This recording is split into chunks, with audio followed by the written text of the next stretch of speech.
Welcome to all our viewers in another series of interviews, and welcome to Portico Bridge Premium International Immigration Experts. My name is Trafford Busuttil, co-founder and CEO.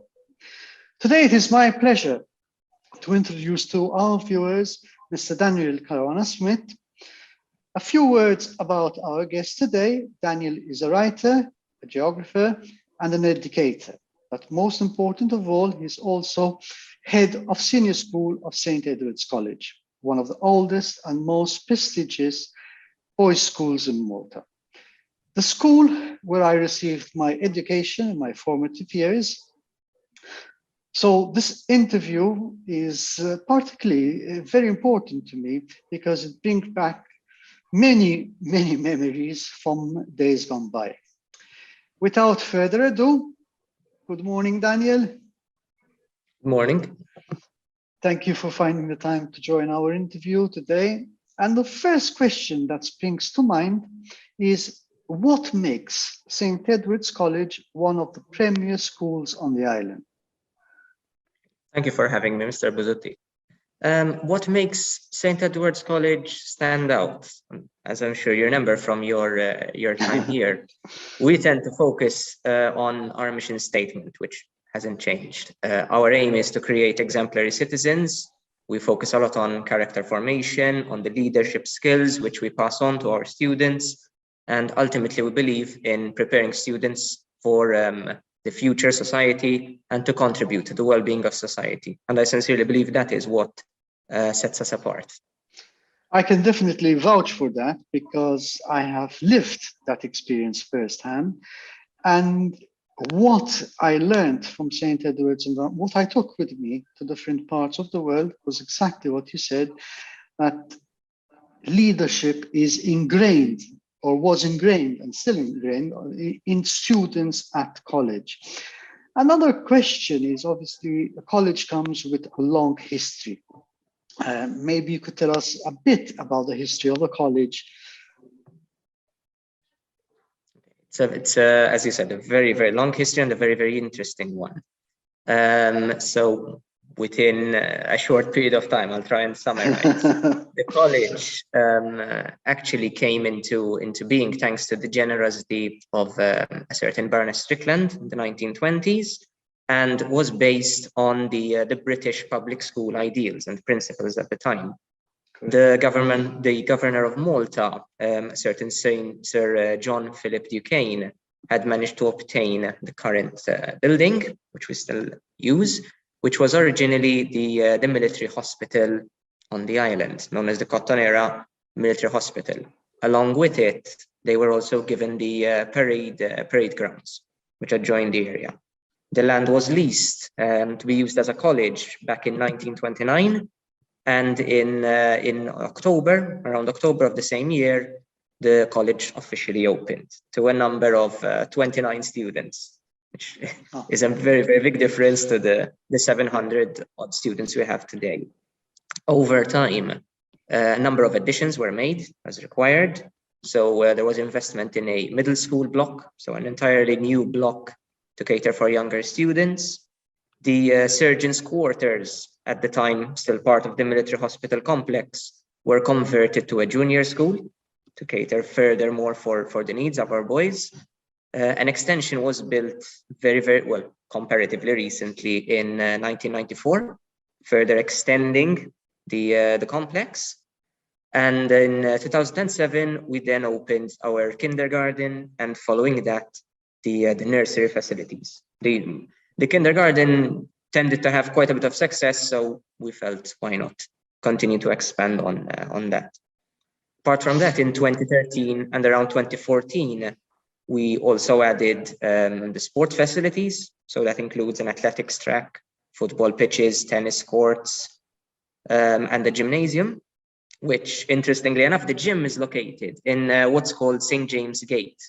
It is part of the original Cottonera lines. So the bastions that surround the college also house the gym. It's quite an original setting. Very original. And my final sort of point in a very brief history of college, which I'm sure you remember this from your time here, Mr. Busuttil.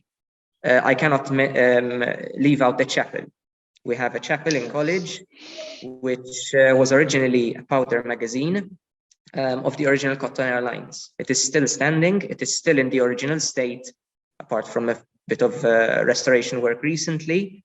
But that dates back to the 18th century, and that it's quite something to behold. So many memories. When you mentioned the surgeon quarters, I remember my first day at prep school many years ago, but it's still a very important day. And when you mentioned October, which is obviously St. Edward's Day, the foundation of college, it brings back so many memories. But you also anticipated my next question is with regards to how many campuses there are forming part of St. Edward's College, which you mentioned is the nursery school, the primary, middle, and senior school. But I believe also you have a sixth form whereby you do also the IB program. Maybe you could tell us a bit about this IB program, which is very interesting, especially to people living in Asia like myself. No doubt. In terms of the actual college campus, yes, to add on to what we just discussed, we offer everything from the age of around 2 to 3, which would be the nursery. Our junior school caters for students between 3 to 10 years. The middle school goes from 11 to 13-year-olds, and the senior school goes from 13 to 16-year-olds. The IB, sixth form, which is the International Baccalaureate a progress program of studies, that caters for students aged 16 and upwards. We do follow the IB program. We strongly believe in its ethos of creating active learners, not just the idea of learning something and putting it on a shelf, but applying the skills. We follow the exact system IB set out, which is the 6 subject groups and the core, of course, including theory of knowledge, creativity, activity, CAS, which is service, and of course an extended essay, which then helps prepare students for further education when eventually we'll get to thesis level. We also have our head of IB, Mr. 𝐁𝐸. Unfortunately, he couldn't join us today, who is very much on point and in direct contact with IB with regards to anything that is required. Also, from what I hear, because as a family, I think we have 3 or 4 generations which attended college. Actually, there is a stepson of my brother who's attending college now. So over the years, we've experienced different headmasters at different periods. But obviously, IB was something that was introduced after my days. And from what I hear and what I read is that students from St. Edward's do extremely well in the IB program and have also been admitted to many reputable international universities. Yes, that is correct. We believe a lot in individual attention, which here we can offer because our numbers in the sixth form are relatively low compared to other sixth forms. And most of our teachers tend to mix between our middle, senior, and IB section as well, which is, in our experience, a big advantage because a student knows exactly who to go to. And we literally work as a team here to ensure the best for our boys and girls, of course, because IB is both boys and girls. Mixed. And in Vietnam, where I am presently based, but even in China, where I was based before, an IB program or education in national school is extremely costly. We're talking about for middle school in the tune of €50,000 per year to educate one child. What would the fees be, approximate, just as an idea, possibly for middle school and IB program at college? Okay, the fees vary depending on the section, but as a ballpark figure, we can say between a minimum of €600 up to €2,000 per term, as a general rule. And that would include any resources that are required. So photocopying is done in-house, papers, handouts, as well as tech support. So we are living in a digital era now, especially with the pandemic. So anything that is required, setting up Teams accounts, links, getting logins, we handle all of that in-house. Which is obviously extremely, or let's put it, a better proposition than what we have to pay in Vietnam and what we used to pay in China. Now, with regards to college, in my days, we had a large boarding community. I had the pleasure of having Turkish students with me, Pakistani students, Indian students, Yugoslavs as well, which has helped me greatly because I was exposed from a very young age to different cultures and helped me gain a lot of EQ as well. Because we're always talking about IQ, but I think St. Edward's works a lot on EQ, which I, when we go into the business world, I think that is the most fundamental quality that we should have. Is St. Edward's still offering boarding facilities to students? Yes, our boarding sector is still active. We will accept students from the age of 11 upwards. So it's not limited to just the sixth form, even senior school students. If the need arises and they need to board with us, we can offer that. As you mentioned, the idea of emotional intelligence, not just the academics. We believe in that very, very much, and we try and help our students as much as possible in that regard as well. Of course, grades and marks are important, but we look at things more as a whole. We have a boarding manager who is on call almost all the time.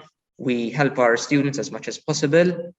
We also engage with them in a number of activities. So if you are boarding here, I can assure you it's not going to be a boring stay. Activities that have been organized include snorkeling, canoeing, basketball, football, tennis, all on college campus. We have the grounds for it and the facilities. Abseiling's been organized a few times. We've done trips to Malta's sister island, 𝐏𝐻𝐿, which is always fun. Barbecues, camping, go-karts were organized a few times. So we try and bring out that community spirit, which is going to help in terms of EQ as well. I totally agree. Mr. Kawana-Smith, thank you very much for finding the time. Possibly, maybe if I could just add in one word about what I experienced at college as well, which would be very interesting for our viewers in Asia, is that another thing that was ingrained in me was readers are leaders. And to this very day, I try and read one book a week to keep myself abreast with a very much changing world. But the most important thing that I took or part of my baggage that was given to me by St. Edward's College was that they completed me as a person, not only from the traditional educational side, but as Mr. Kawana-Smith said, from the emotional intelligence side, which has definitely completed me as a person in the business world. Once again, Mr. Kawana-Smith, thank you so much for bringing back these very fond memories for me. And I see the passion that you have when you talk about your role as an educator at St. Edward's College. Thank you very much. It's always an honor to meet an old Edwardian and to see that what we're doing is definitely as creating leaders in our world and the future world. It is something, yes, that gives us a lot of pride in our work. So thank you very much for this opportunity, Mr. Busuttil. We sincerely appreciate it. Thank you, Mr. Kawana-Smith, and hopefully one day I will revisit my roots, as they say, because one thing that I think Edwardians have is that we feel part of a community, as you said. My group or the students that were at 𝐁𝐄𝐻𝐷 together 30 plus years ago, we still meet up on a regular basis. We still meet our old teachers, such as Mr. Sultana, Mr. Mark, Mr. Borch. We still meet up together, and the community is student and teacher together, which is, I think, something extremely difficult to find in any educational institution worldwide. And this I say it hand on heart.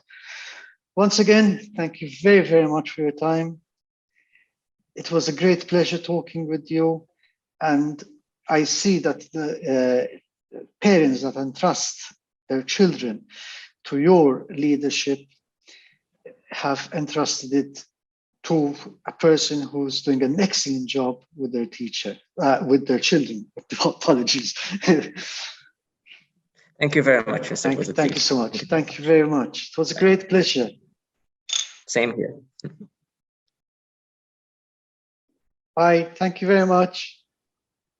Thank you. Bye-bye.